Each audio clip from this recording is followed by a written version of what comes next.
ভাই সত্যি আমি বুঝতে পারতাম না যারা ভিডিও আপলোড করে বা কোনো কাজ করে বা রোজ কিভাবে জিমে যায় কিভাবে করে, রোজ কি করে পড়তে পারে, কি করে এত ভালো ভালো কাজ করতে পারে, তাও ডেলি এত পোটেন্সিয়াল পুশ করা সত্ত্বেও, রোজ হার্ডওয়ার্ক করা সত্ত্বেও কিভাবে করতে পারে। বাট আমি পারছি না কেন? তাদেরও তো ডিপ্রেশন থাকতে পারে, তাদেরও তো লাইফে প্রবলেম থাকতে পারে, তারা কিভাবে করে বুঝতেই পারতাম না, এতদিন বুঝতেই পারিনি, যার ফলে আমার টাইম নষ্ট হয়েছে। আর এই 5টা দিন জীবনের সব থেকে পিক পিরিয়ড গেছে। কি বলছি তুমি বুঝতে পারছো না? তুমি দেখতেই পারছো যে আমি এতদিন ভিডিও আপলোড করিনি 20 দিন, বাট হঠাৎ করে আমি একদিন দুদিন একটা করে ভিডিও আপলোড করছি এবং ডেইলি 2টো করে আপলোড করার কসম খেয়ে নিচ্ছি এবং আপলোড করছি। কিভাবে এবং করতে পারছি কিভাবে এবং পারছিলাম না কেন ডিপ্রেশনের সময়? কারণ একটাই, কারণ তারা একটা জিনিস জানে, সেটা হলো ফ্লো স্টেট। তারা এমন একটা ফ্লো স্টেটে থাকে সেটার মধ্যে তারা সব সময় নিজের ডাইরেকশনের দিকে চলতে থাকে, তাদেরকে কেউ ডিস্ট্রাক্ট করতে পারে না। যতই বাইরে ঝড়ঝাপটা আসুক তারা দাঁড়িয়ে থাকবে। অ্যাজ আ ম্যান তোমাকে এরকম ভাবে হতে হবে, নিজের মাইন্ডটাকে এরকম ভাবে ডেভেলপ করতে হবে। আর এর জন্য খুব গুরুত্বপূর্ণ কিছু জিনিস আছে, সেগুলো তোমাকে বলে দেবো। পয়েন্ট এটাই যে তোমাকে লাইফটাকে বেটার করতে হবে, তাহলে তোমাকে জানা দরকার তাহলে কি কি করতে হবে তাহলে তোমাকে এই ফ্লো স্টেটটা আনার জন্য। মানে তুমি কাজ করবে, মনের যত কষ্ট থাকুক, যত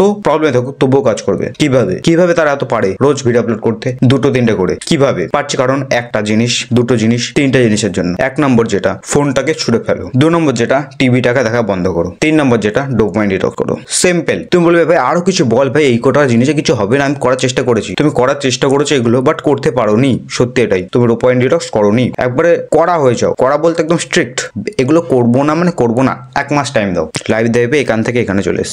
বেশি কথা বলে হ্যাজাবো না, সত্যি যেটা সত্যি সেটা। এই 3টে জিনিস করো, নেক্সট 30 দিন অব্দি, জানুয়ারি মাস অব্দি লাইভ হয়ে যাবে। তোমাকে জ্ঞান পেলতে আসেনি। এই 5 দিন, আগের মাসে 30 তারিখ থেকে আজকে 4 তারিখ অব্দি 5 দিন এক্সপিরিয়েন্স করে নিয়েছি যে যা হয়ে যাক এগুলো করা যাবে না, নিজের জন্য না হোক, নিজের ফিউচারের জন্য। এই ডিসিশনটা তোমাকে নিতে হবে। তোমাকে হাজারবার বলেছি তোমার আজকের চয়েসটার উপর নির্ভর করছে যে ফিউচারটা। ভিডিওটা খুব ছোট্ট, একটুখানি শুরু হয়ে শেষ হয়ে যাবে, বাট যেটুখানি বলেছি তুমি যদি অ্যাকশন নাও না নিজের লাইফে, এরপর যদি ভিডিও ভালো লাগলে ভিডিওকে লাইক করো, চ্যানেলটিকে সাবস্ক্রাইব করে দাও। আর ভিডিওর জন্য আরেকটা কথা, বিকাম স্ট্রঙ্গার।